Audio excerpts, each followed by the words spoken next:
Do you ever feel stuck with your fat loss plan, even though it feels like you're doing everything right? A former client recently reached out with that same frustration. She told me that she's busting her butt 5 days a week at Orange Theory, slashing her carbs to almost nothing, and she still can't lose weight. Since she let me know she's on the verge of giving up, there was no way that I couldn't help, especially since I could see everything that was working against her after just a quick glance. So today, we're roasting her diet with love and breaking down what's keeping her stuck, which is also keeping you stuck if you're making the same mistakes. And if you follow any common diet wisdom, chances are you are making these mistakes. I asked my former client, who for privacy's sake we'll call Stacy, to send over her plan details so we can get to the bottom of what's going on. The first problem we encountered is actually the biggest problem most dieters struggle with. In her initial email, she said she's not losing weight. When I looked at her last month's worth of progress, she's down 3 pounds. Now, let me preface this with, even though I don't love the plan she's using to get there, at her current pace, Stacy is on track to lose 36 pounds in a year. And I get it. Fad diets have brainwashed us into believing that we should be losing 36 pounds in a month. But that's just not how real, sustainable fat loss works. Aiming to lose only 0.5 to 1.5% of your weight each week is a plan that comes with lasting results, which in Stacy's case breaks down to losing only 0.82 to 2.4 pounds in a week. And if I'm being completely honest, it's more realistic for someone who has any kind of life outside of working her butt off to lose weight to lose on the lower end of that range. But that's not all bad news, since who wouldn't want to make this kind of transformation over the course of a year, instead of what happens to most dieters, which is losing and regaining the same 5 to 10 pounds over and over. But that's not the only problem I found with Stacy's plan. Especially after digging into her food log, the biggest problem that was holding her back was very clear. Stacy prefaced her food log by letting me know that she was eating less than 20 grams of carbs per day, which, cool. Even though keeping carbs that low isn't necessary for fat loss, following a low-carb plan can help some people control hunger, which helps you control calories. Because here's the truth about how fat loss really works. It doesn't matter how few carbs you eat if you're still overeating calories. And whenever you drop carbs in order to lose weight, another macro has to increase, which in the case of a low-carb diet is usually fat, since many keto experts warn of the dangers of eating too much protein, because gluconeogenesis. And since big words like that sound scary, they convince dieters to steer clear of eating too much protein. But whether she's adhering to common keto wisdom or keeping her protein intake more moderate, at this point, none of that even matters. Because after digging into her food log,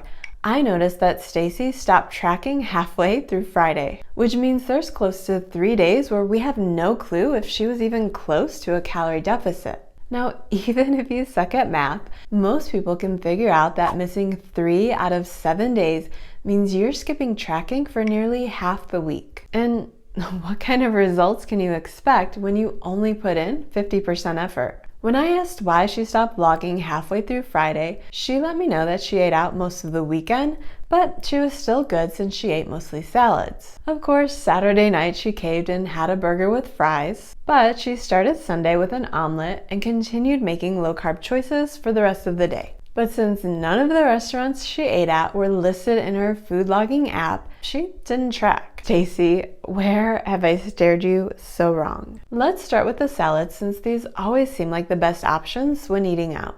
But once you look up the nutrition info, you can see that sometimes you're actually better off getting a burger, because some restaurant salads pack in close to 2,000 calories. And if you're ordering these salads multiple times a weekend, you could easily be wiping out your entire weekly deficit with meals that you thought were healthy. Because no matter how low in carbs your meals are, calories always win. So who cares if the salad that you ordered only has 10 carbs when it's loaded with calories from toppings like cheese, avocados, bacon, and dressing? And the same thing can be said about your low-carb omelet, because it's most likely cooked in a high-calorie oil. Once you add sausage, cheese, bacon, and you top with hollandaise sauce, while that sounds like a delicious meal, it's also a calorie-heavy way to start your day. If you continue eating out to break up the monotony of eating at home during the week, you're not doing yourself any favors since most restaurant meals are way higher in calories than you think. Since eating in a calorie deficit is what triggers fat loss, you need to quit focusing strictly on carbs and start paying attention to calories and protein instead. Because eating in a calorie deficit is what leads to fat loss, while eating more protein will help keep you fuller in that deficit. Whenever you focus on just lowering carbs, that mostly leads to losing water weight, which you'll quickly regain the second you eat a carb. Plus, purposely eating too few carbs can compound this next fat loss mistake. Because we haven't even touched on Stacy busting her butt in Orange Theory classes 5 days a week, which I get the attraction.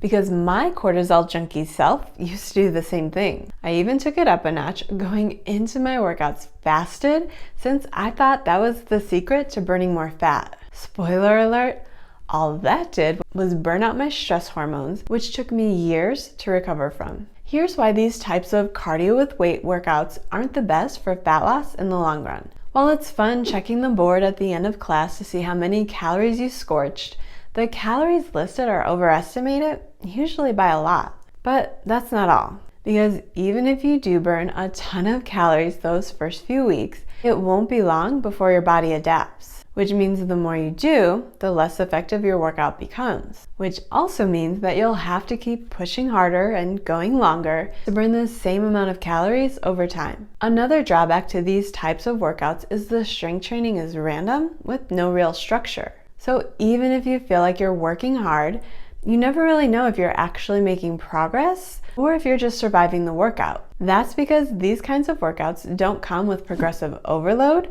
which is essential for building muscle. In fact, this is the missing piece from my strength training routine for decades, which is the reason I never got results. If you want to build muscle, which you definitely do since this is the #1 way to boost your metabolism, then you need a plan that gradually increases weights, sets, and reps over time, because that's where the real magic happens. And to add insult to injury, eating too few carbs also holds back your muscle building efforts since whole food carbs are essential for energy and recovery. Once I started following a more structured routine, where I also tracked my workouts to make sure I was progressing each week, that's when my results took off. And I get that maybe you're unsure of what to do or how to get started, because trust me, I've been there. In fact, I didn't really start a structured workout routine until I was 42. And by this point, this was my absolute last resort since after regaining 50 pounds,